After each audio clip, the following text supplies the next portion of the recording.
Maagang napasubo sa hamon ng pagiging isang padre di pamilya dahil sa pag-ibig na kung kailan ay hinahadlangan. Doon naman mas lalong nagiging mapusok. Si Oscar na kilala sa tawag na Oka, mas piniling magkaingin kaysa iwanan ng kanyang may bahay na sa edad na 18 para lamang may taguyod ang buhay nila at ang anak nilang 1 taong gulang pa lamang. 23 anyos siya at minor de edad ang asawa niyang si Empay nang itanan niya ito noon. Hindi rin naman siya nagsisisi dahil mahal na mahal niya talaga ito. Kaya kahit kumayod man siya na parang kalabaw ay ayos lamang. Pinanindigan niya yun kung ano ang magiging mali na ginawa niya sa buhay. Mahal, tama ng ginugutom. Pagbungad niya ng pinto'y nakalapag na sa sahig ang kanilang magiging pananghalian. Ginataang kalabasa at daing ang ulam. Ang sarap naman yun, mahal. Mukhang mapapasarap ang kain natin ito, mahal. Ang sarap ng ulam natin ngayon eh. Halika na, tikman mo ang mga gawa ng kamay mo, ang daing nagawa mo at ang kalabasang tinanim mo. Sige, kumain na tayo. Malaki-laki pa rin kasi ang dapat kong linisin para sa malawak ang magiging taniman natin ng mais pagdating ng tagulan. Huwag mong masyadong abusuhin ang katawan mo, baka magkasakit ka naman. Hindi, mahal, alam ko kung kailan ako mapapagod. Kailangan kong kumayod ng husto dahil lumalaki ng anak natin eh. Nag-aaral na yan. Tapos tiyak na masusundan yan. Oka naman eh, huwag naman sana, tama na yan. Para ako mamamatay tapos nakakapagod pa mag-alaga. Nako, wala pa akong junior, paano yan? Pero saka pa naman, mahal. Biniro niya na lamang ito ng biniro. Pagkatapos kumain ay umidlip muna siya ng 1 oras bago bumalik sa pagkakaingin. Kinahaponan ng mga natuyong mga dahon at damo na kanyang kinaingin ay sinilaban niya ng paunti-unti upang maging malinis. Sa pagsusunog niya ng mga damo, isang batong kakaiba sa lahat ang kanyang napansin. Makinis, parang kamao ang laki. Iyon agad ang humatak ng kanyang atensyon. Pinulot niya ito. Pinaikot-ikot na tila ba isang ekspertong manunuri. Sa huli ay napagtanto niyang wala namang kwenta. Bato pa rin yon, walang halaga. Naibato niya ito sa sinunog niyang mga damo. Nagpatuloy sa kanyang pagsusunog. Dumako pa siya sa dulong bahagi. Inipon ng mga tuyong damo at muling nagpapoy. Ganun na lamang ang gulat niya nang biglang may sumigabong sa isang tumpok ng sinunog niyang damo. Doon mismo niya nakita ang itinapon niyang bato. Ang bato kaya yun? Lalapit sana siya sa tumpok na yun ngunit naramdaman niya ang takot. Baka biglang sumigabong muli at matamaan siya. Hinayaan niya na lamang yon hanggang sa kinabukasan. Nadaanan niya yon habang patungo siya sa itaas. Tinapunan niya yon ng tingin. Hindi niya inasahan na ang batong tinapon niya ang isang naglikha ng sigabong na yon. Nahati ito sa maraming parte, ngunit ang nakakuha ng kanyang atensyon ay ang puting pabilog na may nakadikit pa rin kapiraso at makinis na batong nakita niya kahapon lamang. Parang sa kalagitnaan ng batong yon ay may puting maliit na pirasong bato na kanyang natagpuan. Kinuha niya yon. Pinukpok niya ito ng malaki pang bato upang humiwalay sa kulay bugaw na batong nakabalot dito. Sa sandaling nahawakan niya ito'y ibang enerhiya ang kanyang naramdaman. Tila ba kumukonekta ito sa kanya. Nilagay niya ito sa kanyang bulsa. Nagpatuloy sa kanyang paglalakad. Nagpatuloy siya sa kanyang pagkakaingin. Pakiramdam niya ay hindi alintana ng kanyang katawan ang init at ang pagod. Namamahinga na lamang siya kung iinom lamang siya ng tubig. May kalayuan na rin ang kanilang kubo, ang kanyang ginawang kaingin. May kalawakan na rin ang kanyang magiging taniman ng mais. Tuwang-tuwa siyang iniikot ng kanyang tingin kapag iyon ay napagtamnan niya ng mais. Tiyak na sakong-sakong produkto at malaking pera yon pagdating ng araw. Saglit siyang namahinga sa ilalim ng munting kahoy kung saan niya sinabit ang baong tubig. Biglang may ibong tumapo sa ibaba ng munting punong yon. Napakaganda ng kulay nito. Pula, asul, dilaw na maliwanag. Iyon ang kombinasyon ng kulay ng ibon. Mas lalo siyang napatingala dito nang magsimula itong umawit. Napakasarap sa tenga ng boses nito, para siyang hinihele. Bigla tuloy bumigat ang talukap ng kanyang mga mata. Sa isang iglap lamang ay nasa isang eksena na siya na hindi niya alam kung bakit bigla na lamang siyang naroon sa iisang lugar. Hala, bakit ako nandito? Ano bang lugar ito? Napakaganda naman ito. Isinama kita sa aming mundo. Nagustuhan mo ba? Maganda dito. Maraming bagay na kahanga-hanga. Malinis ang aming lugar at tahimik. Puno ng kayamanan, hindi ba? Teka, sino ka? Hindi kita kilala. Paano mo ako nakasama sa iyong lugar? Paano nangyari yon? Ako si Diwa. Masaya ako narating mo ang aming mundo. Kaya kitang dalhin dito dahil sa taglay na kapangyarihan ko. Sana lang nagustuhan mo. Salamat pero hindi ako pwedeng magtagal dito. Hahanapin ako ng aking asawa. Para sa ikakaalam mo, hindi ako binata. May asawa akong buntis kaya pakiusap. Ibalik mo ako sa amin. Saglit lang, mag-usap muna tayo kahit saglit lang naman. Huwag mo naman akong talikuran agad. Mabait naman ako eh. Pasensya na po pero tiyak na nag-aalala na sa akin ngayon ang aking asawa. Baka sa susunod na araw na lang kaibigan. Pasensya na talaga. Saglit lang, Oka. Hintayin mo muna ako. Oka. Wala itong magawa nang bigla niya itong talikuran. Dinig pa niya ito sa hiling nito. Ngunit hindi niya na ito kayang pagbigyan pa ng pansin. Hinayaan niya itong sumigaw habang siya naghahanap ng daan pa uwi. Pakiramdam niya nasa isang lugar lamang siya. Ngunit hindi niya maintindihan bakit hindi siya makaalis. Hanggang sa bigla na lamang siyang nahulog sa isang hukay na hindi niya namalayan. Sa pagsisigaw niya ng malakas ay bigla na lamang siyang napamulat ng kanyang mga mata. Doon niya napagtanto na panaginip lamang ang lahat. Ngunit kakaibang panaginip yon para sa kanya. Isang pambihirang panaginip na noon lamang niya naranasan. Parang totoo. At kaya pa niyang idetalye lahat. Muli siyang minamata ang ibong kulay kaki. Iyon na sinlaki ng manok. Ayos to, malaking ulam. Matirador nga kita. Tiyak na matutuwa ang asawa ko nito. Maraan niyang kinuha ang kanyang tirador at pumulot ng bato. Pagkatapos ay inasintado ang ibong nasa hindi kalayuan. Isang tira lamang at kitang-kita niya kung paano ito nalaglag sa puno. Mabilis niya itong nilapitan. Agad na hinanap ngunit wala siyang matagpuan kahit isang balahibo lamang nito. Dasan na kaya yun? Kitang-kita ko kaninang pagbagsak ng ibong yun Dito lang yun eh. Hindi na yun makakalipad pa sigurado. Halos isang oras na siyang paikot-ikot sa ilalim ng punong yon. Ngunit wala siyang natagpuan. Nagpasya na lamang siyang umuwi. Inabot na siya ng hapon ngunit hindi pa rin niya mahanap. Pagdating niya sa bahay ay naabutan niya ang asawang naglilinis ng bakuran. Nilapitan niya ito at hinagkan sa noo. Ngunit lumayo ito sa reklamo na huwag itong halikan dahil puno ng alikabok. Oo na mahal, tulog pa ba si Inday? Mukhang napasarap ang tulog niya at ang linis ngayon ng ating bahay. Oo mahal, malalim ang tulog ng bata. 3 oras na yung tulog dyan. Bakit ba hindi ka umuwi ng tanghali? Alam mo namang hindi ko maiwan ang anak natin. Ano bang kinain mo doon? Busog ako mahal, kaya ayos lang. May mainit na tubig ka ba dyan? Baka pwedeng magkape muna para naman mainitan yung tiyan ko. Oo, syempre saglit lang. Malapit na ako matapos sa aking ginagawa. Ipagtitimpla na lang kita agad ng kape. Minadali na nitong ipunin ng mga tuyong dahon. Pagkatapos ay pumunta na ito ng kusina para ipagtimpla muna siya ng kape. Sumunod siya dito at umupo sa bera upang hintayin ang kapeng gawa ng asawa. Habang humihigop siya ng kapeng bigay sa kanya ng kanyang asawa ay hindi niya mapigilang magkuwento. Alam mo mahal, hindi talaga ako mapalagay Ang daming nangyari ngayong araw.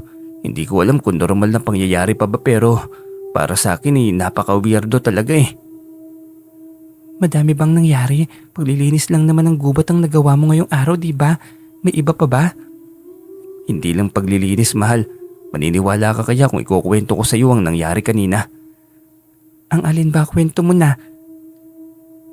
Pinabibitin mo pa ako Doon niya inumpisa ng kanyang kwento sa pagkapulot niya ng kakaibang bato, sa pagidlip niya kung paano siya nakarating sa kakaibang lugar At sa pagtira niya ng ibon, kibit-balikat lamang ang kanyang asawa. Sa kinosentihan at sa mura nitong edad, wala rin itong ideya at karanasan sa mga mahihiwagang bagay tulad ng kanyang naranasan. Pagkatapos niyang magkape ay biglang bumigat ang talukap ng kanyang mga mata. Umidlip siya upang maibsa ng antok, ngunit makalipas lamang ang ilang sandali ay muli siyang nagising. Yun ay dahil sa sobrang lamig ng kanyang pakiramdam. Nangangatog sa sobrang lamig ang buo niyang katawan. Napansin niyo ng kanyang asawang nagsasaing, kaya nilapitan siya nito at kinapa ang leeg. Naku mahal, sobrang taas ng lagnat mo. Sobrang init yata kanina ng init na sinuong mo eh. Hindi ba sinabi ko sa iyo na kapag sobrang init ay magpahinga ka? Sumiling ko sa ilalim ng kahoy. May gamot naman tayo dyan para sa lagnat, di ba mahal? Bigyan mo naman ako. Tiyak na mawawala din naman ito kapag nakainom na ako ng gamot eh. Sige mahal, sandali ikukuha kita agad. Salamat mahal. Agad siya nitong pinainom ng gamot, ngunit lumipas na ang ilang oras. Wala pa ring talab sa kanya ang gamot. Sumasakit na ang kanyang ulo. Bumibigat pa ang lalo ang kanyang katawan. Kinabukasan, saktong dumalaw ang kanyang amang si Mang Loreto, isang albularyo at kilalang manggagamot noon sa kanilang baryo. Kahit pa man noong panahong binata pa ito, nadat na siya nitong nakaratay sa banig. O anak, bakit parang lechon ka na sa sobrang pula ng mga mata mo? May lagnat ka ba? Kailan pa yan? Tay, mabuti na dalaw kayo. Gamutin niyo kaya ako, tay. Mukhang ayaw naman makinig sa akin ng gamot eh. Nakailang inom na ako. Parang ayaw namang makinig ng lagnat ko. Patingin nga ako. Baka kung anong ginawa mo. Baka nasabuyan ka. Hinawakan ng palad nito ang kanyang noo. Umusal ng orasyon ngunit bigla itong nabitiwan ang kanyang ulo. Hindi may paliwanag na init na tila ba enerhiya ng kuryente. Bakit po tay? Bakit parang nagulat kayo? Ano po bang mayroon? Anak, hindi normal yung lagnat mo. May ginawa ka ba? Sabihin mo nga kung ano ang ginawa mo. Kaingin lang po tay, yun lang naman ang pinagkakaabalahan ko ditong gawin eh.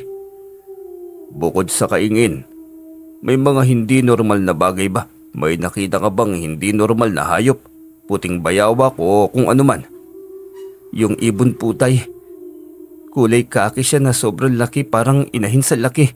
Ang hindi pala, parang agila yata. Pero bigla yung nawala, hindi ko na mahanap eh. Hindi normal na ibon yon. Hindi normal ang namataan mo. Isang engkanto yung ibong yon. Tiyak akong hindi lang lagnat ang nararamdaman mo. Patingin nga ako. Itinaas nito ang kanyang jacket at pantalon. Unti-unting lumalaki at namumula na rin. Sabi na eh, malakas na uri ng engkanto ito. Kailangan itong mailayo sa inyo bago pa kayo ulanin ng napakaraming karamdaman. Tay, ano pong gagawin ko? Hindi ko po alam kung anong gagawin ko, tay. Anak, hindi mataas ang kapangyarihan na hawak ko. Mukhang mas malakas itong engkanto na ito pero huwag ka mag-alala. Lalapit ako kay Lolo Estong. Tiyak akong kaya niya itong elementong ito. Sige po tay, may kukwento rin po pala ako. Kahapon din ito nangyari. Ang daming kahiwagaan na nangyari sa akin kahapon lang. Tungkol naman san, sabihin mo lang. Agad niyang tinukot sa kanyang bulsa ang puting bato na parang perlas. Ipinakita niya yon sa kanyang ama. Ito po tay, galing po ito sa gitna ng isang batong kulay bugaw na nag-aagaw sa kulay itim na rin. Makinis at mas mabilis kaysa sa karaniwan. Buhay na bato. Anak, isang mutya ng buhay na bato ang nakuha mo. Maganda yan. Makakatulong sa iyo ng malaki ang bagay na yan. Para saan po ito tay? Bakit kaya ako nakapulot ng ganitong bagay? Proteksyon mo yan anak. Taglay niya ng tagabulag at kabal. Kaya kanyang balutin at itago sa mga kaaway. Edi sana naprotektahan ako nito laban sa engkanto. Mas nauna naman itong napasa kamay ko eh. Bakit sabi mo na engkanto pa rin ako? Kailangan pa ng ritual sa ganyang uri ng mutya anak. Kailangan buhayin ng gabay upang maging mabisa ang taglay niyang kapangyarihan. Sinong gagawa ni yun tay? Marunong ka po ba? Ang isang albularyo na may mataas na karunungan. Si Lolo Estong. siya pa rin ang makakatulong sa'yo. Matapos ang kanilang pag-uusap ay nagpaalam na nga itong umalis. Si Lolo Estong agad ang nais nitong puntahan upang dalhin sa kanyang bahay. 2:00 ng hapon nang dumating ang kanyang ama kasama ang matanda. Abay, mukhang tinamaan yata sana ng gusto ang isang engkantado sa'yo. Kaso, noong nagkunwaring ibon, sinaktan mo naman. Yun na nga po ang nangyari, Lolo Estong. Tinirador niya yung isang ibon dahil lamang sa kanyang kwento. Hindi ko naman po alam na pwede palang ganoon, Lolo Estong. Wala po akong ideya. Ang akin po'y naisip ko ng mga oras na yun ay malaki at masarap na ulam yun naming mag-asawa. Ang kagandahan naman ay may ibinigay na mutya sa iyo ang kalikasan. Bawi na rin, kaya wala kang dapat ipag-alala. Oo nga daw po, Lolo Estong. Tulungan mo akong maging mabisa yun para hindi na ako basta-basta lapitan ng mga elemento. Walang problema. Tatawagin ko ang iyong gabay. Ang tagabantay ng mutyang iyan. Siya ang gigiya sa iyo sa lahat ng bagay. Sige po, Lolo Estong, sabik na po ako. Nako, wag kang masyabek. Baka ikagulat mo kung makita mo ang itsura ng isang gabay niyang hawak mong mutya na yan. Bakit po, Lolo? Ano po bang itsura ng mga gabay? Depende. Iba-iba naman. Pero lahat, pangit ang itsura. Hindi po ako matatakot, Lolo. Wala ka naman talagang dapat na ikatakot, anak. Kahit gaano pa nakakatakot ang mukha nila, kung sila ang iyong gabay ay magpapailalim pa rin naman sila sa iyo. Agad na sinimulan ng ritual. Maraming bagay ang kinuha ni Lolo Estong sa kanyang bag na sako kung saan nakapaloob ang mga gamit nito sa pagre-ritual sa anumang bagay at sa panggagamot man. Kalagitnaan ng pag-uusal nito ng orasyon ay pinaluhod siya nito sa tabi ng matanda. Sige, pumukit ka. Pikit lang habang hawak ko ang iyong noo. Sinunod niya ang utos nito. Wala siyang ibang ginawa kundi ang pumikit habang may inuusal na mga orasyon ng matanda. Hindi niya ito maintindihan na para bang may kung anong bagay na humahalungkat sa kanyang isipan. Pagkatapos nitong markahan ng krus ang kanyang noo, ay inutos na ng matanda na buksan na ang kanyang mga mata. Kapag may nakita ka nilalang sa pagbukas mo ng iyong mga mata, ibig sabihin, buhay ang bisa ng mutya ng buhay na bato. Ibig sabihin ay nariyan na sa paligid mo ang bantay na siyang gabay ng iyong mutyang hawak-hawak. Agad niyang binuksan ang kanyang mga mata.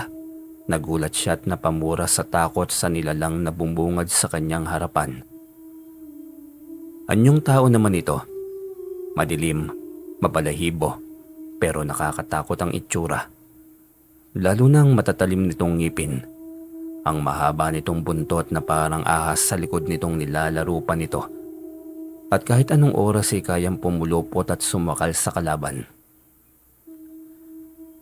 Ubagas ka namang makamura. Huwag mo ngang ugaliin niyang pagiging palamura. Masamang impluwensya ka naman sa mga anak mo pagdating ng araw.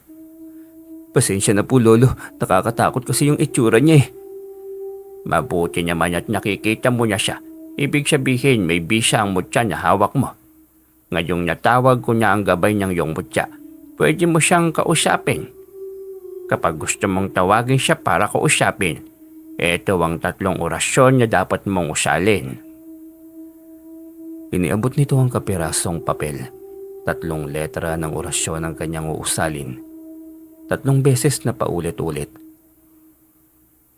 Kapag kailangan niya siyang itago sa kabilang dimensyon, baligtarin mo lamang ang 3 salitang yan. 3 ulit din. Anak, nakuha mo ba?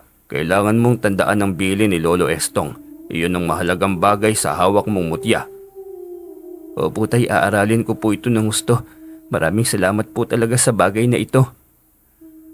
Tama yan siya ka. Kapag memoryado mo niyang salitang yan, ibig sabihin madali na lang sa iyo. Lalo na kapag malapit ka sa peligro. Salamat naman pala kung ganun. Iyan na rin ang tutulong dyan sa mga sakit mong gawa ng ikkanto. Mukhang kailangan kasi yan ng operasyon. Operasyon po? Bakit naman po? Kung ganun po, edi doktor na ang kailangan ko. Wala naman akong malaking halaga ng pera eh. Hindi literal na doktor sa ospital ang gagawa. Mukhang may nana na yung namamagamong mga paa. Kailangan palabisin na yan sa pamamagitan ng paghiwa upang mabilis ang paggaling. Lolo naman niloloko mo naman ako eh. Ang sakit naman yan. Ikaw po ang gagawa. Ayoko po ah. Hindi ako ang gagawa, hindi rin kita niloloko. Totoo ang sinasabi ko. Ang halimaw na yan ay kayang maging doktor. Mas magaling pa sa doktor. Inutos pa ng matanda na kausapin niya ang nilalang dahil kaya siya nitong kausapin sa sariling diyalekto. Noong unay atubili siya, ngunit kinausap niya ito. Unay ang pagtanong ng pangalan nito. Nagulat na nga siya nang magsalita ngayon. Totoo, nagsasalita ka nga. Ako si Liman, isa kong doktor na halimaw. Kaya kong pumasok sa katawan ng isang tao, lalo na sa lisensyadong doktor para mag-opera ng maraming sakit na kailangan ng operasyon. Hala, ang galing. Makakausap nga kita. Ikaw ang aking gabay. Kaya kitang kausapin. Pwede mo kong kausapin kung kailangan dahil ako ang gabay ng iyong hawak na bertud. Isang uri ng mataas na bertud na bihira lamang na makakuha nito. Ang swerte mong tao. Ikaw ang isa sa nakakuha ng bagay na ito. Salamat kung ganun. Mamayang hating gabi, tawagin mo o usalin mo ang orasyon na mag-uugnay sa iyo at sa akin. Tinitiyak kong magiging matagumpay at mabilis ang iyong paggaling. Salamat, Liman. Tatandaan ko ang sinabi mo mamayang hating gabi. Sige na, ibalik mo muna ako sa aking mundo. Nababawasan ng aking enerhiya kapag ganitong may araw pa. Pagkatapos ng hiling nito, ay agad siyang umusal ng orasyon. Agad itong naglaho matapos niyang basahin pabaligtad ang 3 salita na ibinigay sa kanya ni Lolo Estong. Napahanga siya sa taglay na kapangyarihan ng matandang albularyo. Ngayon ko lang napagtanto, Lolo Estong. May mga kagaya niyo pala na sobrang taas ng hawak na kapangyarihan. Kayang gawin ng mga mabibigat at delikadong bagay. Lalo na ang pag-uugnay ng mga tao sa mga nilalang sa kabilang dimensyon ng mundo. Binata pa lang ako nang turuan ako ng aking lolo ng mga ritual at pakikipag-ugnay sa mga taga-kabilang mundo. Maraming uri ng ritual at lahat ng iyon ay inaral ko. Hindi ko ipinagmamayabang at tahimik kong pinanghahawakan ang pinakamataas na uri ng kapangyarihan bilang isang albularyo. Kaya maging ang mga elemento, kapag nakikita ko o nakikita na ako malayo pa lamang ay sumasaludo na sa akin. Halos kilala na ako sa kanilang mundo dahil sa madalas akong naglalakbay doon sa kanilang dimensyon. Nakakahanga nga naman po, Lolo. At sa katulad kong alam na ang totoong kapangyarihan mo, alam mo bang pagkatakot ang nararamdaman ko sa iyo, Lolo? Bakit ka naman matatakot sa akin? Siyempre po, baka konting pagkakamali ko lang bigla pa na lang kumibot yung bibig mo sa akin. Hindi ko na malayan nakalumpasay na pala ako sa lupa. Hindi naman ako ganon kaabusyado sa aking kapangyarihan. Marunong akong tumimbang ng sitwasyon. Hindi ako basta-basta nagpapataw ng parusa. Depende sa pagkakamali at depende sa sitwasyon. Nakadepende yan sa pagkakamali ng tao. May sinasadyang pagkakamali, mayroon din namang hindi. Kaya masuri ako sa mga ganyang bagay. Alam ko sa mga mata at emosyon ng isang tao ang magsisinungaling at kung kailan nagsisisi. Mas lalo siyang napahanga sa matanda. Hindi nakakatakot ngunit nakakataas ng respeto.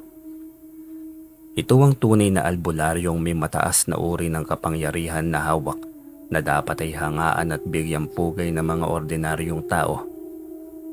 Maraming huwad na albularyo Kaya kailangang maingat sa paglapit sa mga albularyong tunay na makakatulong sa iyong sitwasyon. Hindi yung magpapalala pa lalo ng iyong kondisyon. Matapos ang mahabang pag-uusap ay nagpaalam na ang matanda. Wala ring magawa si Mang Loreto kundi ang samahan ng matanda dahil mag-isa itong maglalakad sa makipot at masukal na daanan. Alam ni Mang Loreto na kayang suungin yon ng matanda. Ngunit respeto na rin dahil sa ito ang umabala sa matanda. Nagpasalamat siya ng sobra sa matanda maging sa kanyang ama na siyang nagdala ng albularyo sa kanyang tahanan. Buti na lang talaga si Lolo Estong ang kilala mong magaling na albularyo, tay. Hindi pa naman ako magaling. Pakiramdam ko yung magaan ng pakiramdam ko at gagaling na ako. May bisya din ng kaunti ang inusal kong orasyon para sa mga paa mo. Pero higit sa kailangan ng operasyon, makikita mo, mabilis ang pagaling niyang mga paa mo. Opo, naniniwala ako sa iyo, Lolo Estong. Nang makauwi ng dalawa, ay sakalang lumapit si Empay sa kanya para magtanong. Halos ginabi na rin si Lolo Estong sa kanilang bahay. Ano bang paggamot ang ginawa sa'yo at sobrang tagal na tapos? Ano bang nangyari sa'yo, ha? Bakit hindi mo ba narinig, mahal? Sobrang galing ni Lolo Estong, nakakahanga. Sobrang galing ka mo, bakit hindi pa nawala yung paglaki ng iyong mga paa? Malalaki pa rin, oh. Ano na lang palang iginamot sa'yo? Hindi, mahal. Hindi mo kasi naiintindihan pero tinitiyak ko sa'yo. Gagaling na ito. Huwag mo nang alalahanin pa ito dahil magugulat ka lang. Wala na itong karamdaman kong ito. Ang tagal niyo sa loob. Hindi pa naman pala magaling yung mga paa mo. Bantayan mo na lamang itong anak natin. Kailangan ko pang magluto ng ating hapunan. Sige, mahal, ilapag mo lang dyan si Inday. Ako na magbabantay sa kanya. Akong bahala sa anak natin.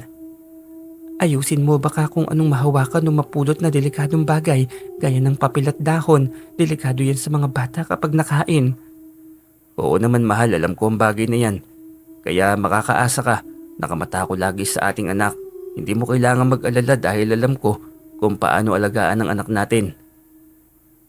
Agad itong tumungo sa kusina. Pagkatapos magluto ay naghapunan na nga sila. Pinili niyang matulog sa kusina pagkatapos. Yun ay dahil sa paggamot ng kanyang paa. Ating gabing nagising siya kaya umusal siya ng 3 salitang Latin. 3 paulit-ulit.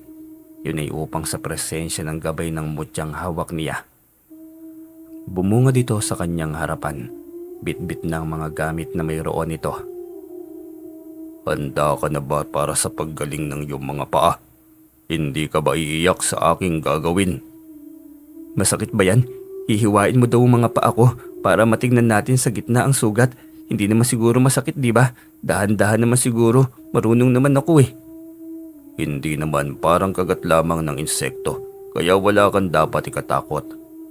Kung ganun, gamutin mo na ako pakiusap. Nagtitiis ako sa sobrang bigat ng aking mga paa. May mga umaaligid na engkanto sa iyong tahanan. Babalutin muna kita ng proteksyon maging ang iyong pamilya. Dito mismo sa bahay ko, may mga engkanto. Oo, dahil hindi nila matanggap ang ginawa mo. Talagang napaslang mo ang anak nila. Nag-iisang babae pala yun ang angkan. Paano yan? Hindi ko naman alam na engkanto yun eh. Hindi ko naman kasalanan. Kahit anong paliwanag ang gagawin mo, hindi yan tatanggapin ng kanyang angkan. Hindi naman kasi dapat pinapatay ang mga ipon. May mga diwatang nagbabantay at nangangalaga sa mga yon. Pasensya na, hindi ko alam. Wala akong ideya sa ganyan. Hindi na mauulit pa ang nagawa ko. Magiging mapagkilatis na ako. Sana ganyan kadali lamang. Sige na, umpisa na ang operasyon. Umayos ka. Huwag kang malikot. Gumagamit ako ng tunay na karayom kaya umayos ka. Oo, Liman. Hindi niya alam kung anong bagay ang ginamit ni Liman sa pag-opera ng kanyang mga paa. Basta ramdam niya ang paglabas ng likido na sinasalok nito sa kung anong bagay.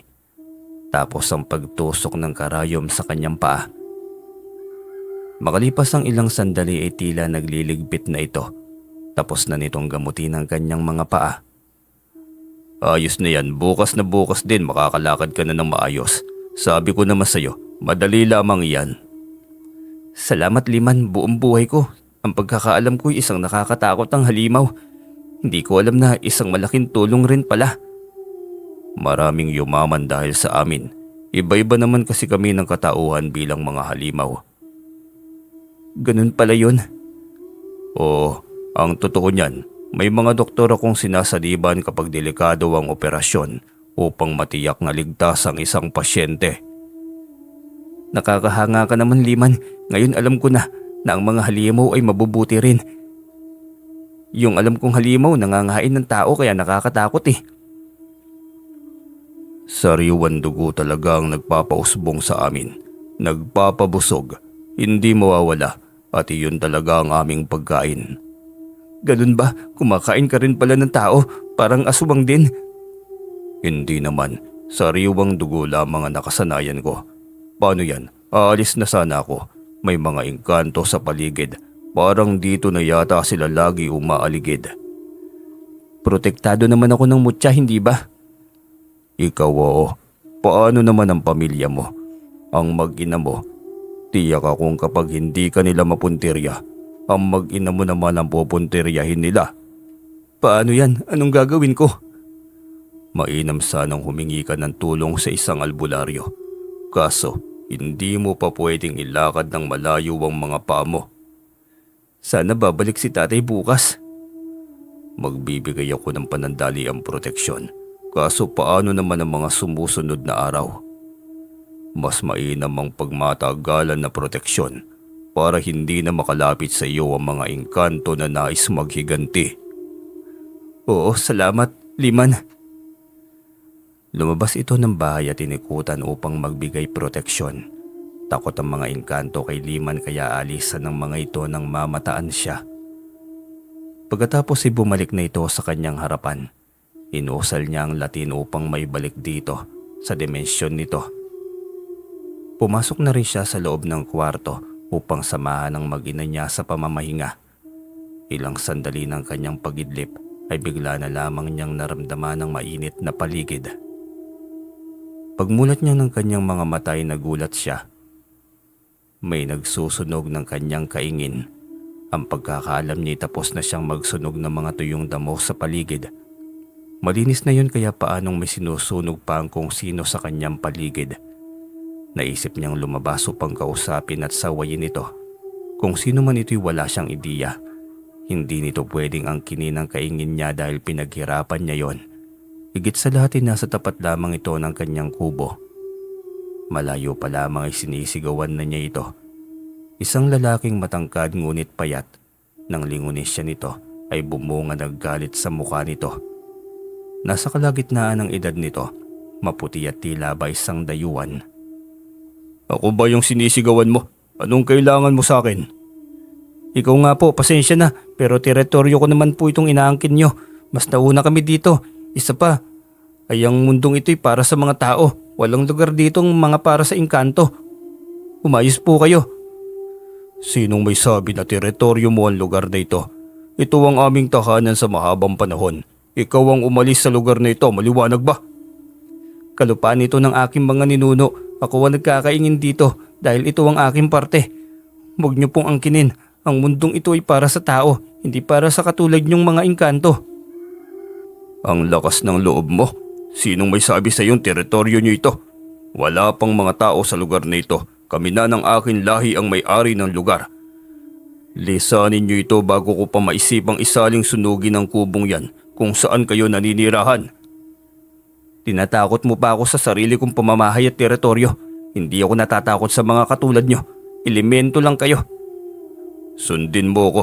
Bago mo pa mapagtanto na ako ang tama, baka pagsisihan mo ang maling desisyong ginawa mo. Wag na wag mo kong kontrahin sa sarili kong teritoryo. Gaya ng sinasabi ko, hindi kayo ang may-ari ng teritoryong ito. Akin ito. Sa lahi ko ito. Kapag nagmatigas pa kayo, ay tuluyan ko na kayong itataboy. Ilang beses lang ako magbibigay ng babala. Wag mo akong tinatakot. Hindi na siya nito kinausap at nagpatuloy ito sa ginawang pagsunog. Hindi pamilyar sa kanya ang mukha nito. Mas mainam na bukas na niya ito kausapin para mas mamukaan pa niya. bumalik na lamang siya sa paghiga. Hindi siya mapakali agad sa init ng paligid, ngunit ang asawa at anak niya sobrang himbing pa rin ng tulog. Ipinikit na lamang niya ang kanyang mga mata. Makalipas ang ilang sandali, hindi niya namalayan na nakatulog na rin siya. Kinabukasan ng magising siya, pinuntahan agad niya ang labas. Yun ay upang silipin ang paligid. Wala namang bago, kaya lubos niya yung ipinagtataka. Hindi ako makapaniwala, nasa na yung mga bagong pinagsusunog ng matanda kagabi. Malinis naman ang paligid. Ganun pa rin ito sa dati. Hindi ako magkakamali. Tahimik na lamang siyang inikot ang mga mata sa paligid. Walang pinagbago, samantalang ramdam na ramdam niya sa buong paligid ng bahay kagabi ang init dahil sa ginawang pagsusunog ng matandang lalaki na yon. Ano bang meron dito, mahal? Bakit parang nagtataka ka naman? Gising ka na pala. Naramdaman mo ba ang init ng paligid kagabi dahil sa pagsusunog? Pagsusunog? Wala naman na. Teka, bakit may tahiyang mga paa mo? Inoperahan ka ba ng doktor? Kailan nangyari?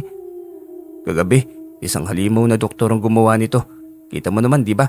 Hindi na namamaga. Bumalik na sa normal ang aking mga paa. Gagaling na ito ng tuluyan. Halimaw na doktor, may ganun? Umayos ka naman, Oka, hindi biro yan. Nakakatakot yan. Halimaw, sabi mo, di ba? Oo, mahal, ang hirap paniwalaan pero may ganoong nilalang at siya ang aking gabay. Hindi siya nakakatakot, maniwala ka. Para din siya sa tao o para din siyang taong kausap. Napakahiwaga mo naman, mahal. Una, may nagsusunog sa paligid. Tapos, doktor na halimaw.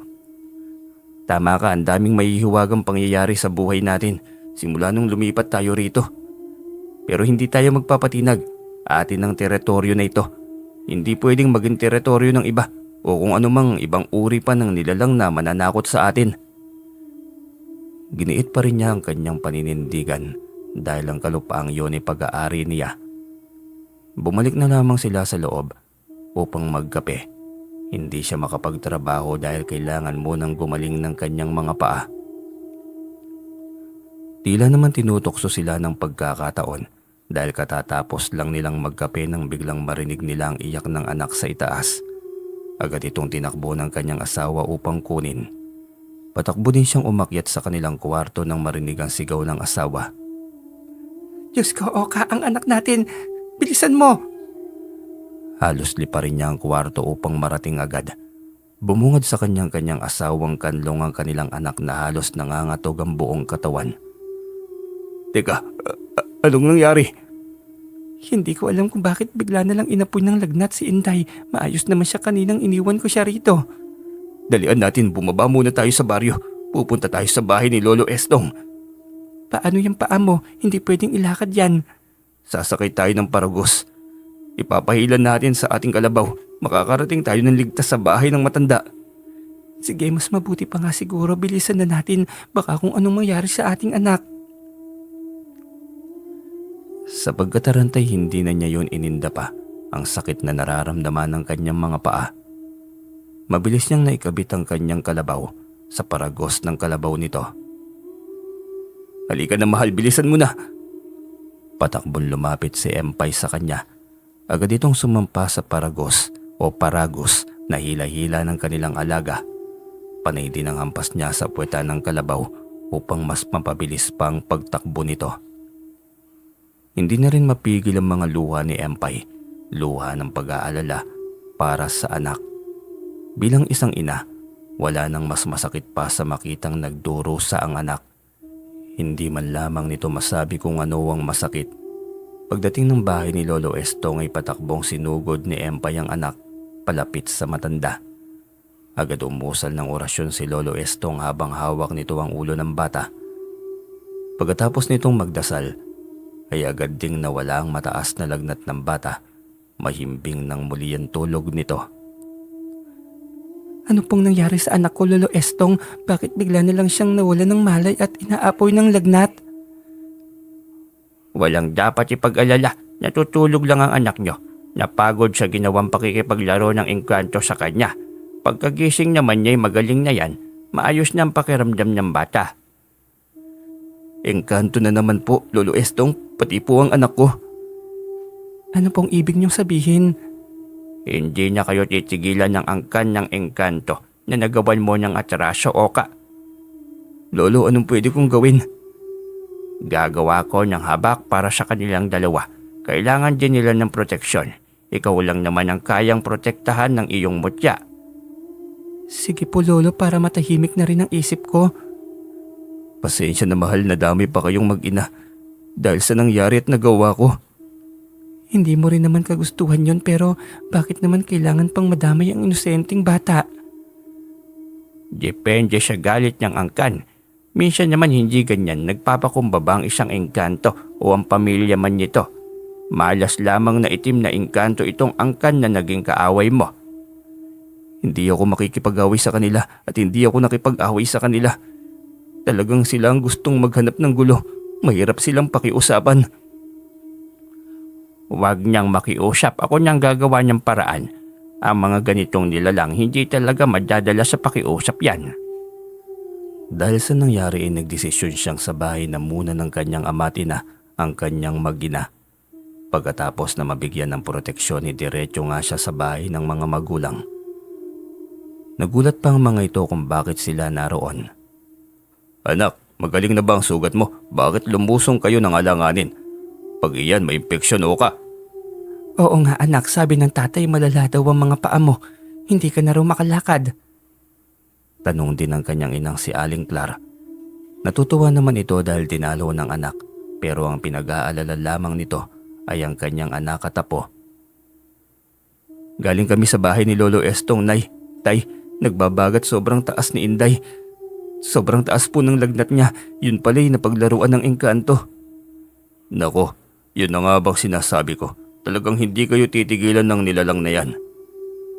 Ano bang ibig mong sabihin? May hindi ba kayo kinuwento sa akin? Kasi Nay, nakapas lang po ako ng isang engkantong nagkagusto sa akin. Hindi ko naman po alam, pero itim na engkanto daw yun, kaya ang hirap daw paamuhin. Anong plano nyo? Pati pa mag-inamoy na damay. Tumito na lang muna kayo, mahirap na doon. Wala talaga kayong kapitbahay. Bakit ba kasi ang tigas ng ulo mo, Oka? Sa laki ng bahay dito, doon mo pa talaga gustong mamuhay sa gitna ng gubat. Para kang aswang. Yun talagang pakay ko kung bakit ako nandito, Nay. Iiwanan ko silang mag-ina ko rito. Ako muna ang bahala sa akin sa mga pananim ko. Baka malagay sa delikado ang buhay mo. Mag-isa ka lang doon, mahal. Paano kung paglaruan ka nila? Hindi ako natatakot sa kanila. May proteksyon ako laban sa kanila. Gaano ka naman kasigurado na kaya ka ng proteksyon mo? Ang mga nilalang na yon. Huwag kang mag-alala. Huwag kang matakot, Empay. Malakas ang hawak niyang kapangyarihan. Walang masamang mangyayari sa kanya. Ikaw din, Loreto Paano kung mapahamak ang anak natin? Mag-isa lang siya ron. Abay, hindi maaari yon. Alam ko ang kapangyarihan na taglay ng anak ko. Kasi alam ko na hindi siya mapapahamak. Huwag kayong mag-alala.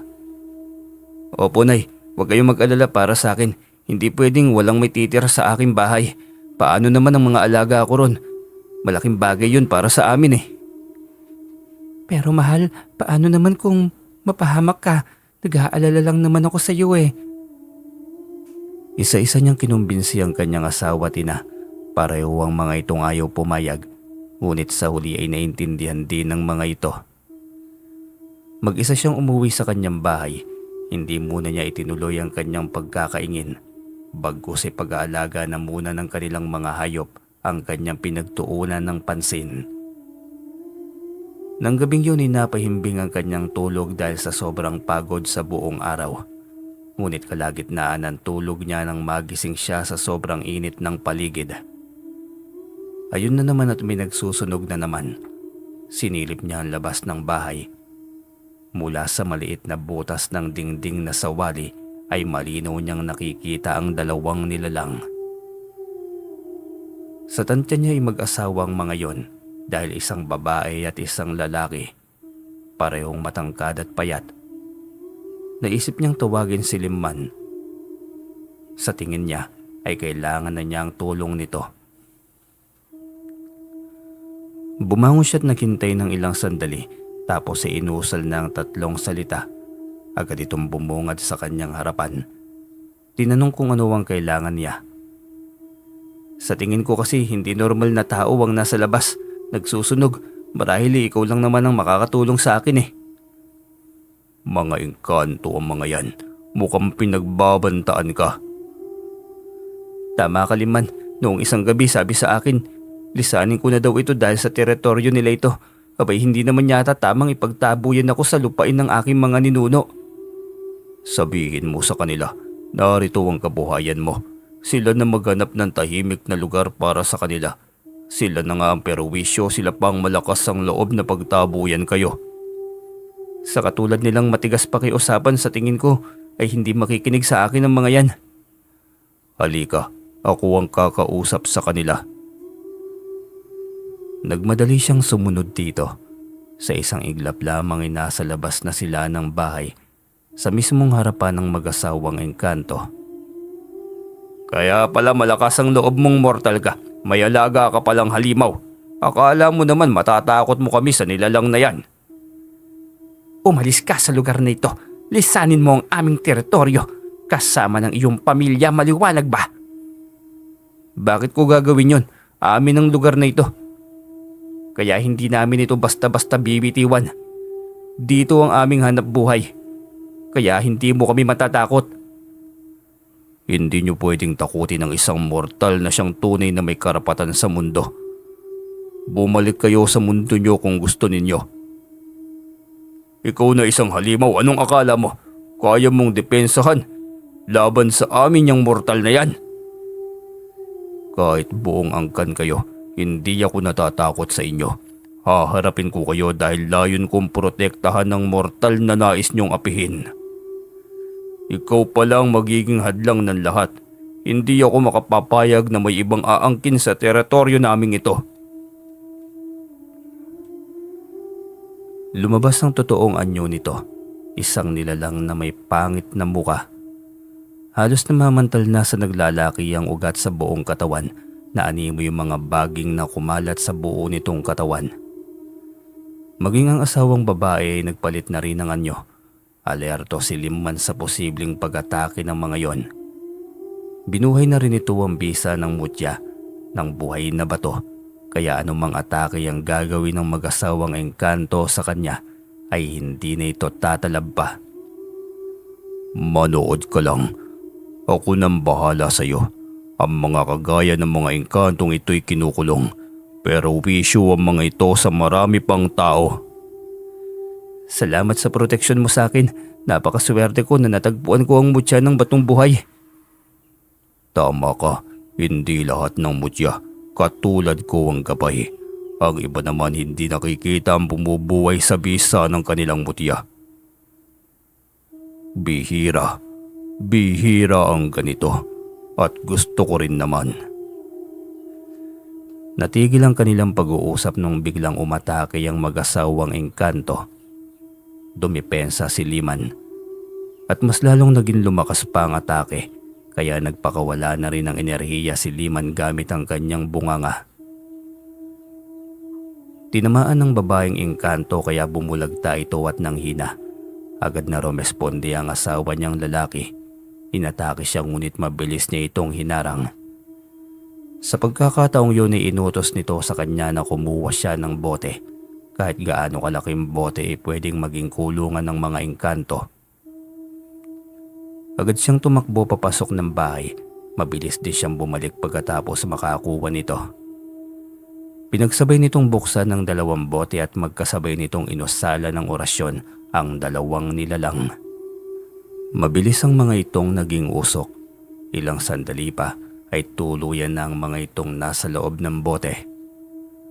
Wala nang manggugulo pa rito.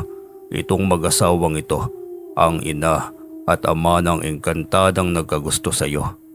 Gustong palayasin kayo sa lugar na ito pero syempre sila ang pinalayas natin dahil sila naman talaga ang sampid lamang dito.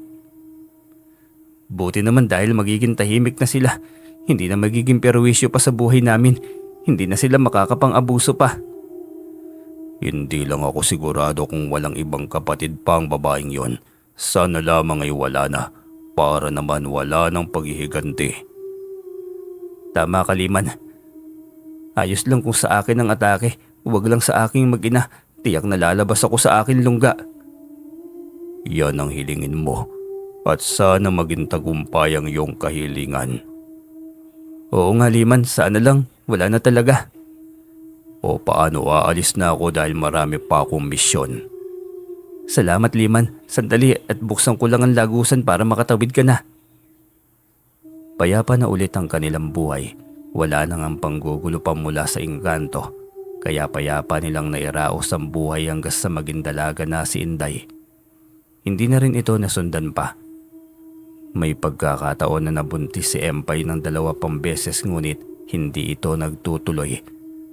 Nakunan ito at matapos ang pangyayaring yon ay hindi na silang muli nakabuo pa kaya natuon ang atensyon nila sa nag-iisang anak na babae. 16 na taon na si Inday nang mapadalas ang pagkawala nito sa kanilang bahay. Lubos yung ikinagagalit ni Oka bilang isang ama. Kababae mong tao, lagi ka na lang nawawala tuwing hapon. Anong akala mo sa amin, hindi nag-aalala? Umayos ka Inday, makinig ka sa amin. Pag sinabi naming hindi ka aalis, huwag kang aalis. Ano ka ba? Pasensya na po tayo, yung kaibigan ko kasi sobrang mapilit niya. Naguguluhan na lang ako, nasa lugar na nila kami. Ilang beses ko na siyang pinagalitan, ganoon pa rin siya eh. Huwag mo nga akong pinaglololoko Inday, paano ka magkakaroon ng kaibigan dito? Wala tayong kapitbahay dito, tinatakot mo kami eh. Yan bang tinuturo sa'yo ng teacher nyo sa eskwela? Ang magsinungaling. Umayos ka Inday, hindi magandang biro ang ganitong bagay. Po, hindi naman po ako nagsisinungaling eh. Totoo, may kaibigan akong nakatira sa malaking bato. Diyan sa malaking bato na yan, maniwala po kayo sa akin. Gusto ko namang ipakilala siya sa inyo eh. Ang kaso'y ayaw po niya. Pili lang daw ang mga taong nais niyang makasalamuha. Kinikilabutan ako sa iyong bata ka, alam mo Oka. Mukhang kailangan mo nang patignan ng batang yan. Kung ano-anong sinasabi, kinikilabutan ako. Anong sa tingin mo? Nababaliw ang anak natin? Tay naman eh, maayos naman po akong kausap. Bakit baliw yung tingin niyo sa akin? Porke ba may nakikita kong hindi ordinaryong tao? Baliw na agad ako. Oka, sa albularyo natin patignan ng anak natin. Nakalimutan mo ba? 16 na taon nang nakararaan. Hindi ba't ikaw ang unang naging biktima ng mga engkanto? Dapat mong isipin yon. Empay, 16 na taon nang nakararaan. Wala tayong mga kapitbahay ng mga panahong yon. Ngayon may kalsada na sa harapan ng bahay natin. Marami nang nakahilerang kabahayan. May kuryente na rin. Tingin mo ba may mga engkanto pa sa ganitong panahon? Eh kung nariyan pa rin ang bisa at gabay ng yumutya, ibig sabihin nariyan din sa paligid ang maraming nilalang na hindi lahat nakakakita. Nakuha mo ba ang punto ko, Oka? Hindi natin alam paano kung lapitin din ng engkanto itong si Inday. Oo na. Pero saan naman tayo dito hahanap ng magaling na albularyo? Patay na si Lolo Estong. Mababa lamang din ang kapangyarihan ni tatay bilang albularyo. Kailangan nating magtanong-tanong sa mga anak ni Lolo Estong o di kaya naman ay sa apo. Hindi ako naniniwala na wala siyang may pinamanahan ng kanyang kapangyarihan. Saglit na napaisip si Oka. Pagkalipas ng ilang sandali ay muli itong nagsalita. Kumain na tayo para makapagpahinga. Bukas na bukas din. Maaga akong pupunta sa bayan. Hahanapin ko ang mga kaanak ni Lolo Estong. Magtatanong ako kung talaga bang may pinagbilinan siya ng kanyang kapangyarihan. Ang pagkakaalam ko kasi, 3 ang anak niyang lalaki pero lahat ng mga yon takot na tanggapin ang kaalaman na mayroon siya. Subukan mo lang, malay mo, nagbago ang isip. Hindi na niya pinagalitan pa ang anak. Nagpasya na lamang siya na kinabukasan ay hanapin ang angka ni Lolo Estong. Ngunit ng gabing yon, tila nakikinig lang sa kanilang usapan ng elemento o ang isang engkanto. Nangangatog sa sobrang init ng katawan si Inday. Ganito ito noong napaglaruan ng engkanto, sanggol pa lamang ito. Hindi tuloy sila nakatulog na mag-asawa, kakabantay sa kanilang anak. Hindi rin tumatalab ang gamot nito, hindi bumababa ang lagnat. Nakailang inom na ito ng gamot. Sabi na sa iyo hindi talaga normal lang nangyayari kay Inday. Pinagalitan mo pa yung bata. Kung marunong lang di sana ako manggamot, may hawak nga akong mutya, hindi ko naman maggamot ang pamilya ko. Tanging sarili ko lamang ang kayang protektahan nito. Kapag nakahanap ka na ng magaling na albularyo, Tiyak dang hindi rin naman maghihirap pa ang ating anak. Mailalayo din natin siya sa masamang elemento. Hayaan mo na, hindi ako babalik dito bukas hanggat hindi ko dala ang isang magaling na albularyo. Pinamumugaran talaga ng mga nilalang na yan ang lugar natin. Nakakainis. Kung madali lang sana silang ipagtabo yan eh. Dapat lang Oka, hindi ako makatulog na maayos kung ganito ang sitwasyon ng anak natin. Lagi akong gising para bantayan siya. Matulog ka na dahil ako na munang magbabantay sa anak natin para naman kahit paano'y makapagpahinga ka. Madaling araw pa lamang kinabukasan ay sakay na siya ng kanyang kalabaw. Patungo silang bayan upang gawin ang kanyang plano. Pagdating ng bayan ay nadaanan niya ang munting bahay ni Lolo Estong. Wala na itong kabuway-buway. Tumatagilid at butas-butas na lahat ng parte, maging ang bubungan. Ilang taon na rin itong abandonado. Samantalang noong buhay pa ito'y halos araw-araw hindi nawawalan ng mga pasyenteng nagtitiwala sa kakayahan nito sa panggagamot. Mula sa kanyang kinaroroonan ay matatanaw niya ang bahay ng panganay na anak nitong si Mang Lito. Ito kaagad ang kanyang nilapitan upang tanungin. Anong kailangan mo? Mukhang hindi kita kilala. Hindi ka yata taga rito. Taga Baryo Mantisol po ako. Ang dating sityo noong panahong baryo pa lamang ito. Itong bayan ng Himata. Ganun ba? Anong sadya mo sa akin? Mukhang mahalaga yan at maaga mo akong sinadya rito. Opo, sobrang mahalaga sana. Itatanong ko lang po sana kung sino sa inyo ngayon ang albularyo na pwedeng lapitan. Alam naman natin na si Lolo Estong lamang ang pinakamagaling na albularyo sa lugar na ito noong araw. Nako, pasensya na. Hindi ako interesado sa kaalamang yun ni Tatang. Kaya ang nagmana sa kaalamang yun ay ang binatang panganay ng kapatid kong si Rico. Yung sumunod sa akin. Kung ganun, mayroon talaga napasahan si Lolo Estong. May nagmana ng kanyang pagiging albularyo. Meron, ngunit dahil sa murang edad ni Lekoy, mukhang walang masyadong nagtitiwala sa kanyang kakayahan. O kaya naman ay hindi talaga niya nilalantad pa. Hindi ko lang alam ang totoong rason. Kung gusto mong kausapin mo na lamang siya. Kung kapangyarihan ni Lolo Estong ang napasa kamay niya, walang duda na magaling siya. Kaya kung maaari, pwede ko bang malaman kung saan siya nakatira? May kalayuan dito. Maglalakad ka ulit ng kalahating oras. Tapos ay parang tagong sityo na kasi ang bahay ng kapatid kong si Rocco. Pero kung nais mo talaga bibigyan kita ng address nila. Oo Mang Lito, kahit gaano kalayo pa yan, pupuntahan ko. Maraming salamat na rin sa impormasyon. Sige, sandali at isusulat ko para hindi ka na mahirapan.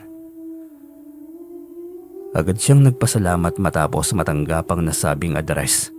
Wala siyang sinayang na oras. Umalis agad siya sakay pa rin ang kalabaw niya. Sanay na rin sa mga malalayong lakarin ng kanyang kalabaw kaya hindi man lamang ito nagrereklamo habang sinasakyan niya. Pagdating sa nasabing sityo ay hindi na siya nagtanong. Madaling hanapin dahil iilan lamang ang kabahayan at nakaguhit sa papel ang mapa ng bahay nito. Nangapit bahay siya agad, walang pag-aalinlangan na nagtanong kung naroon si Lekoy. Alam niyang si Mang Rocco ang kanyang kaharap ngayon. Magandang araw po Mang Rocco, ako po si Oka, taga Baryo Mantisol po. May kailangan po ako sa panganay niyong anak, nariyan po ba yung panganay niyo? Bakit mo hinahanap ang panganay na anak ko? Anong kailangan mo sa kanya? Dahil alam ko po na isa siyang magaling na albularyo. Minana niya ang kakayahan ng kanyang Lolo Estong kaya hinahanap ko po siya, kailangan ko po ang kanyang tulong. Kung maaari lang po sana, nakikiusap po ako. Hindi magaling ang anak ko. Ayokong sisihin niyo siya kapag hindi niya napagaling ang inyong anak. Kung maaari na nga'y maghanap na lamang kayo ng iba. Naniniwala po ako sa kakayahan niyang Mang Rocco. Kaya kung maaari ay makausap ko muna siya. Sandali, hintayin mo lang. Nasa sakahan niya yon. Maaga yatang pinutubigan ang kanyang palayan. Tignan natin kung papayag yun na sumama sa iyo. Depende sa batang yon. Sige Mang Rocco, maghihintay po ako rito. Maraming salamat po. Naniniwala akong hindi ako bibiguin ng anak mo. Natutulungan niya ako. Pumasok ka muna, magkape muna tayo. May nilutong kakanin ng aking asawa. Tamang-tama, nang masidlan na yung tiyan mo. Tingin ko malayo pang pinanggalingan mo. Pagod na pagod yung kalabaw mo, kawawa naman. Opo. Pahalabin ko lamang po muna itong alaga ako dito sa unahan po. Tinanggap niyang alok na kape ni Mang Rocco. Kanina pa humihilab ang kanyang tiyan, kaya tamang-tama ang alok nitong kakanin at kape. Saktong katatapos lamang nilang magkape nang may dumating na isang binata. Hinala niya. Ito ang binatang hinahanap niya. Matangkad, sunog sa sikat ng araw ang balat, ngunit lantad ang kagwapuan. Ngumiti ito sabay yuko sa kanya, tanda ng may mabuti itong pagkatao. May bisita po pala kayo, Tay. Magandang araw po sa inyo. Nako, bisita mo ka mo. Ikaw ang hinahanap nito. Mahalaga ang kailangan kaya kausapin mo. Ikaw ba si Lekoy? Sabi ng tiyo Lito mo, ikaw daw ang nagmana ng pagiging albularyo ni Lolo Estong. Hihingi sana ako ng tulong kung maaari. Ako nga pala si Mang Oka. Hindi naman po akong kagalingan, Mang Oka. Inaaral ko pa at mukhang ayaw din magtiwala sa akin ng mga tao eh. Yan din ang sabi ko, anak. Konti lamang ang kaalaman mo pero ayaw talaga niyang makinig eh. Naniniwala akong magaling ka. Hindi mo lang nagagamit masyado ang kaalaman na mayroon ka dahil hindi mo naman sinusubukang gamitin. Sino po bang pasyente, Mang Oka? Yung anak ko. Naengkanto siya, parang awa mo na. Baka kapag lumala pa, baka makuha siya ng engkanto sa amin. Nag-iisang anak ko lamang siya. Kung mawawala siya sa amin ay talagang mababaliw na akong talaga. Sige po, kapag ganyan, kailangan nga po yata ng tulong ko. Maliligo lang ako at kakain, aalis na tayo agad. Tutulungan kita sa abot ng aking makakaya, kaya huwag kayong mangamba. Kaya mo ba, anak? Baka mapahamak ka. Kung hindi mo kakayanin ay pwede mo namang tanggihan. Kaya ko po, Tay, huwag po kayong mag-alala. Ang mga ganitong bagay ay hindi mahirap. Ako pong bahala. Salamat sa inyo. Magiging panatag na ang loob ko. Tiwala ako sa kakayahan mo, Lekoy. Naniniwala ako sa kung anong kakayahan ang mayroon ka. Nagmamadali si Lekoy sa kanyang mga kilos. Wala rin itong sinayang na sandali. Sakay ito sa kanyang kabayo, samantalang si Mang Oka naman ay sa kalabaw. Mabagal ang lakad ng kalabaw kaya pinantayan lamang ito ni Lekoy.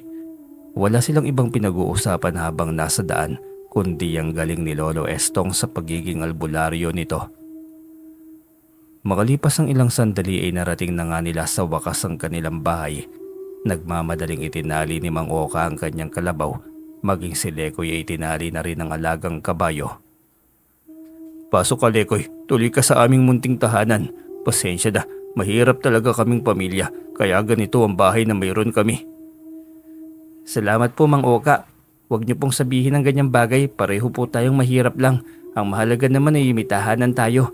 May masayang pamilya kahit paano ay 3 beses na nakakakain sa isang araw. Sapat na ang bagay na yon. Oka, mabutit nandito ka na. Siya na bang albularyo na dala mo? Ang bata pa niya na. Oo, mahal siya si Lekoy, ang apo ni Lolo Estong. Ang kapangyarihan at kakayahan ng matanda ay naipasa na sa kanya. Kung ganun, tiyak na magaling ang batang ito. Magandang araw sa iyo, Lekoy. Magandang araw din po, Aling Empay. Nasaan na po yung anak niyo? Kumusta po ba siya? Nilalagnat ba? Oo, sobrang taas ng lagnat niya. Halos hindi bumababa. Halika sa kwarto, Lekoy. Naroon ang aming anak. Sana matulungan mo ang aming anak. Maawa ka naman sa kanya. Sige, titignan ko po. Huwag kayong mag-alala, gagawin ko po lahat ng makakaya ko para sa mabilis na paggaling niya. Naniniwala ako sa galing mo. Kung gaano kagaling si Lolo Estong noon, ay alam ko na ganoon ka rin. Naku, hindi pa siguro, pero gagawin ko ang lahat para sa anak niyo po. Huwag po kayong mag-alala, naniniwala rin ako na mabilis lamang ang paggaling ng inyong anak. Umakyat sila upang matignan ng binata ang kalagayan nito. Nagulat ito at hindi inasahan na isang dalaga ang kanilang anak. Napakaganda't napakaputi na para bang Kastila pa. Siya si Inday, ang nag-iisang anak namin. Hindi na kasi siya nasundan pa eh. Wag na kayo magduda, talaga naingkanto ang anak nyo. Sa ganda at kinis ng balat niya, talagang ganitong uri ng babae ang gustong-gusto ng mga ingkanto. Agad na hinawakan ni Lekoy ang noo ng dalaga. Umusal ng orasyon upang mawala ang karamdaman nito sa katawan. Pagkatapos ay gumawa na ito ng ritual upang tawagin ang engkantong may gawa nito sa dalaga. Ilang sandali pa'y humagupit ang napakalakas na hangin. Isang itim na usok ang nagpaikot-ikot sa loob ng kwartong yon. Tila natutuwang nakipaglaro ito kay Lekoy. Umayos ka, hindi ako nakikipaglaro sa'yo. Baka gusto mong gawin kong mas matindi ang parusa ko sa'yo. Ikaw itong nabubulabog sa akin. Ano ba't nakikisali ka sa aking misyon? Anong misyon mo? Ang sirain ng buhay ng dalagang ito? Silang sumira sa pamilya ko. Namatay ang aking kapatid na babae dahil sa kanila. Kinulong ang aking mga magulang sa bote. Nawalan ako ng pamilya ng mahabang panahon. Narito ako para maghiganti. Narinig mo ba? Kaya huwag kang makisali. Kung ayaw mong ikaw ang unahin kong parusahan. Ganon, kunin mo ang sakit na ibinigay mo sa dalaga. Kung hindi, ay tuluyan kitang lulusawin. Babalik ka sa ibang pagkakataon ngunit ilang siglo pang nakararaan. Hindi ako natatakot sa iyo. Inatake nito si Lekoy gamit ang kapangyarihan ngunit mabilis na naharang ng binatang albularyo. Dasal orasyon harang sa masamang enerhiya na sinaboy nito. Yun lang ba ang kaya mong gawin? Wala ka na bang may bubuga? Napakalakas ng hawak mong kapangyarihan. Hindi ito maaari. Mas malakas ako dapat sa iyo.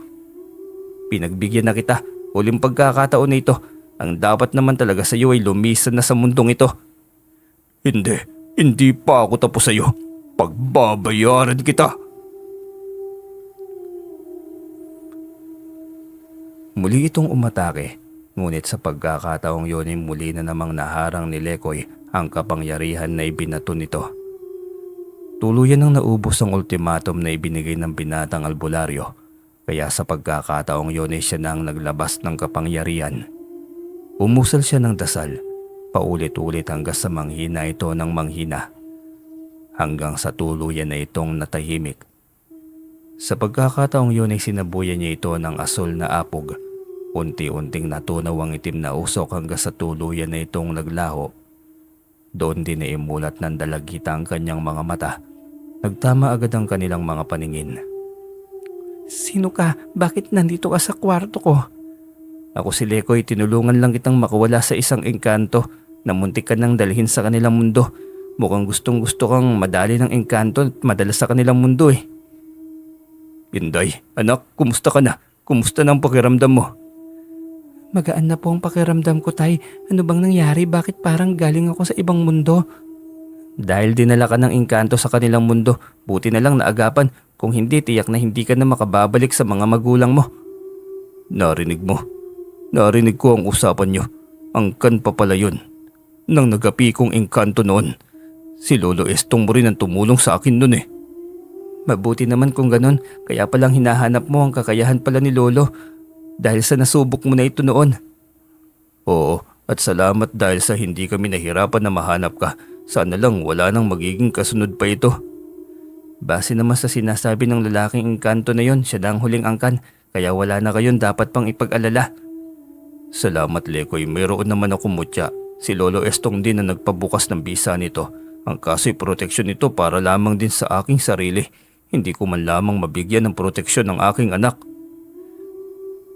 Mukhang narinig ko na nga tungkol sa kwento mong yan, Mang Oka. Ikaw di ba, yung biniyayaan ng mutya ng buhay na bato? Naikwento na yan sa akin ni Lolo Estong eh. Bihira daw yan. Oo, ako nga. Alam mo na pala ang tungkol sa mutya. Tama ka, bihira nga ang ganitong bagay.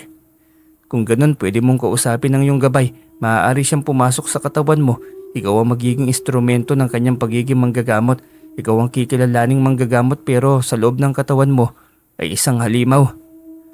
Maaari kaya yun? Opo, kapag ganun marami rin kayong matutulungan. Tiyak kasi akong mas mataas pa yung kapangyarihan na yan kaysa sa Lolo Estong na ngayon ay nasa akin na eh. Sige nga, subukan kong kausapin si Liman. Hindi ko rin naisipan ang bagay na yan. Matapos itong magpaalam ay nagpasalamat siya rito. Hiniling niya dito na dumalaw ito minsan. Ginawa naman ito yon. Madalas itong napapadalaw sa kanilang bahay. Samantalang kinausap nga niya ang kanyang gabay. Ang buong akala niya ay hindi ito papayag ngunit hindi niya akalain na gustong gusto nito ang kanyang gagawin. Isang matandang babae ang halos pumutok na ang leeg dahil sa laki ng goiter nito. Inalok niya ang matanda na siyang gagamot. Sa kagustuhan ng matanda na makawala na sa bigat ng dinadala nito araw-araw ay pumayag ito. Martes ng gabi nang gawin ang operasyong yon. Lahat ay dumaan sa tamang proseso, walang naramdamang sakit at kinabukasan ay ramdam na nito ang gaan ng pakiramdam. Makalipas ang 2 buwan, tuluyan ng gumaling ang sugat nito. Ipinagmamalaki nitong ikinuwento ang galing ni Mang Oka sa panggagamot. Dahil doon ay naging matunog ang kanyang pangalan. Simula noon ay marami na ring lumapit sa kanya upang manggamot. Minsan ay katuwang niya si Lekoy tuwing dumadalaw ito sa kanilang bahay. Makalipas ang 2 taon ay tuluyan nang nagpaalam ng formal si Lekoy upang ligawan ang kanyang nag-iisang anak. Walang naging tutol ito sa kanya dahil nakikita niya ang kabutihan sa pagkatao ng binata. Makalipas pa ang 3 taon, tuluyan na ngang mga itong ikinasal. Lalo ring namayagpag ang kanyang pangalan sa larangan ng pagiging manggagamot. Hindi lang sa kanya kundi maging sa manugang niya si Lekoy. Sanib-puwersa silang tatlo, si Mang Oka at ang kanyang halimaw na gabay na si Leman at ang manugang pa niyang si Lekoy. Hanggang dito na lamang po ang kwento mga ka-DM. Maraming salamat po sa inyo.